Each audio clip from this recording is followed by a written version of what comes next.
Hi guys, so today I'm just gonna share something. I'm so happy. My year started well. I guess because I sent that money. God has blessed me, if you guys believe in that. So, my tenant for my condo has extended, and I'm really so happy about it. Mainly because, hmm, it's their fourth month, and when I accepted the deal from the property manager, right after 2 days, the tenant has um, the tenant started to book. So I was so happy about that, and right now he's on his fourth month. I haven't met them personally, but I sent my mom to attend the party because there was a Christmas party being held for that.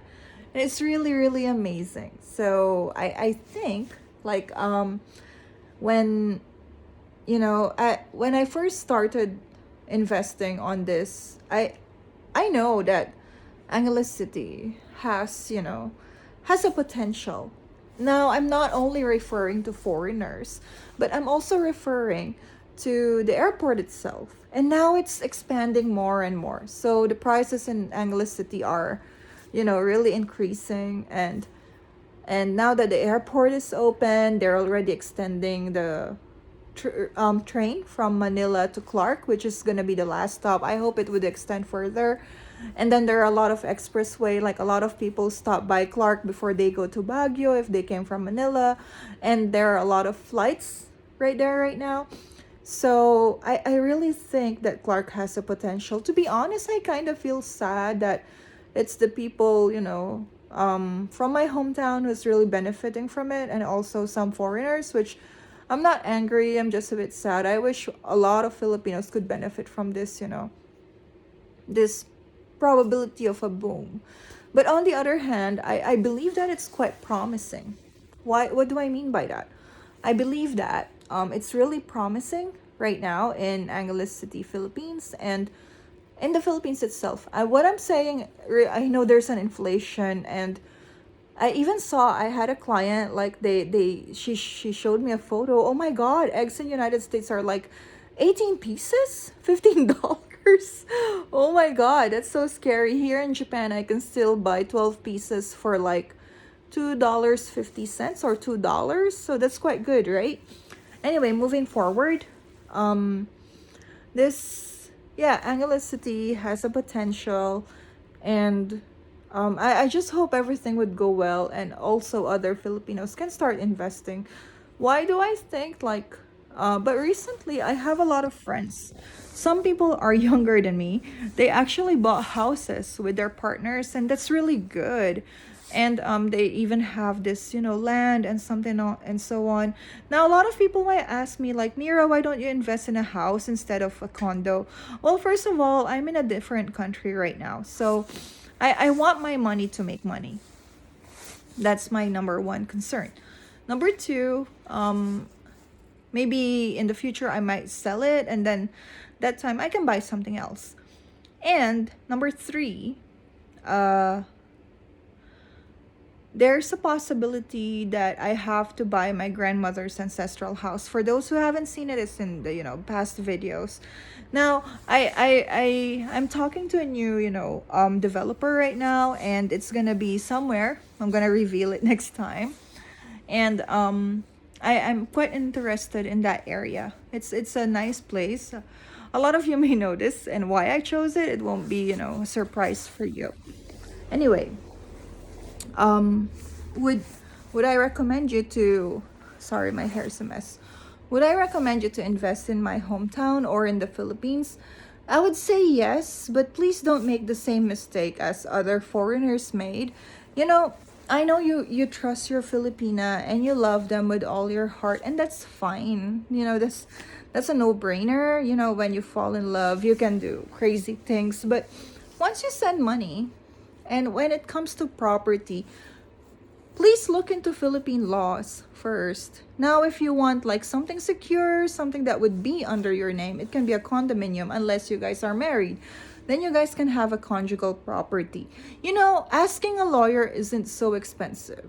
My friend is a lawyer. Well, she's quite expensive. Like one document from her would cost me about $300. But then again, her, it's her minimum rate, mainly because she graduated in an international university. Like she is a double, like, masters for juris, blah blah blah. Anyway, but she does her work beautifully, or her work is exquisite. She researches and she prepares every document, perfectly. So that's how much I love her, because she's really good with what she does. And these documents that you sign, they have these vocabularies that are a bit of jargon. So asking a lawyer would be nice, and it's not gonna cost you. I mean, the problem in the future, if you minimize that risk, $300 is a small amount, right? So whenever I ask her to read something and explain it to me in layman's term, or in my own, with the vocabulary that I could comprehend, she would openly do that for me. So that's very important. And I do pay her, but that's just reading and translating. And then after that, she would actually, tell me what is a bit sketchy about it or not. So far, it's so good. And there's also another good news. Aside from that extension, they're already processing my title. So hopefully by this year, I'm going to get it. Now, Mira, why did it take so long? Well, first of all, it was the pandemic. And second of all, the completion was done basically on 2020, around that time. And then I didn't sign the, what do you call it, turnover agreement until they opened, or they offered me a property manager. So it's an in-house property manager wherein they would take 15% of your income. And that's fine for me. When you say they process everything, they clean the rooms, they find, who's going to stay there. And I really have seen it recently that slowly they're putting the properties online. But some condo unit owners, they don't want, other people to manage it, so they do it by themselves. But in my case, 15% is a small amount to get me off that stress. So I'm good to go. Now, how does it, if it's a monthly term, there's a certain amount, and then daily it's about $4,100, 4,000 pesos, and so on. Weekly, I don't know, but the terms are different. If it's daily rate, they're gonna take like 500 pesos. And that's fine. I mean, I'm good. they can take like 1,000 pesos for all I care, if I will not be stressed. And then laundry service is also different. When you say laundry, it's the linen, towels, and so on. They're also in charge of my toiletries. Like if I run out, they would order from hotel suppliers. And they gave me the basic things that they could offer, but the other things we bought them. So I sent money to my stepmom, and then she bought them, and it's really, really nice. So of course I chose the little bit expensive ones. You know what, if I could bring the ones in Japan, I would have done it. But then again, I'm in Japan, so I couldn't really choose which one. The rice cooker was archaic, a bit old. I mean, it's an old style. My rice cooker in Japan just cooks everything that I cook nicely and delicious. So I hope I could bring it, but it's in Japanese. And I hope to find the one with English so that I can put it there, although I'm worried about the socket. Now, Mira, how about the internet usage and so on? If you're renting it out monthly, everything, all the utilities are covered by the tenant.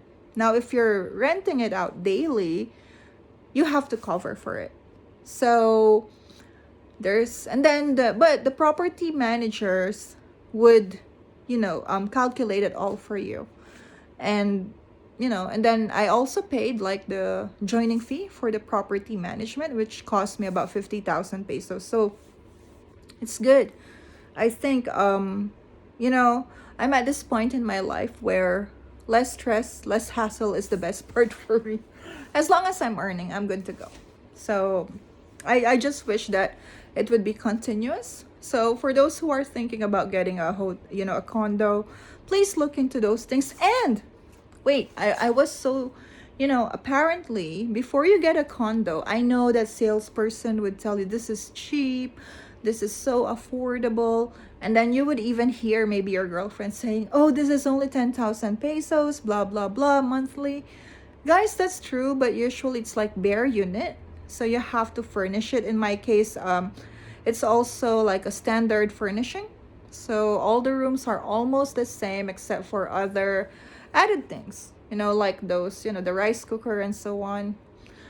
But the plates, yeah, most of them are standardized, even the linens.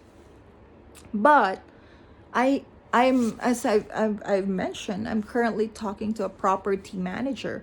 Do you know that some condos you could only live there for about 60 years? Now, if you have a girlfriend who's younger than you, no judgment. If you're happy, she's happy. I don't care. So I'm happy for you guys. So imagine this. If if you're worried that your girl, well, if you guys, let's say pay 20,000 pesos a month for that condo, and maybe in 30 years or something, and then after 60 years, it's not yours. The condo is still the owner. So basically you're paying for that, right? I mean, they could take it from you. And I heard Mega World does this. I am not sure about other condos. And there's another condo in Baguio. They do that. So that's why I was wondering, why is it so cheap? And then apparently in Camp John Hayes, it's also like that. Like it's a timeshare. You pay 3.5 million pesos for how much? For 25 years. But it's beautiful, guys. Camp John Hay, for those who have been there, are veterans right there. Yeah, that's your holiday house, right? So, well, I think if you're worried that your girlfriend might remarry or something and use what you work hard for, it would be a good idea because in 60 years it's all gone. But on the other hand, if you guys have children and you wanted to invest in this thing, you have to look for a condo that is the condo room would be, the unit would be yours for a lifetime, and then it's a perpetual property. So that's also nice. And if you are thinking of just earning money while you're not in your condo, look for a developer that provides property management. If you guys have any questions about that, please ask down there. I could recommend some. But on the other hand, we work hard for this money. So it's really nice to see where it's going. So think about this. If you buy a condo in the Philippines and then you're not in the Philippines, you're somewhere and you don't have a girlfriend yet, you can make money, right? Or the money itself can pay for the condo. So when you go home, it's either you have extra money or you don't, your money is not exactly wasted. So this is just my thoughts. So Mira, are you planning to buy a property in the future again? That's another thing that I would talk about, but I have other plans right now. Anyway, guys, Happy New Year. I just want to share that good news, this positivity. I hope everybody will have it as well. And, I'm sorry I couldn't really talk much about the Philippines right now because I'm not there.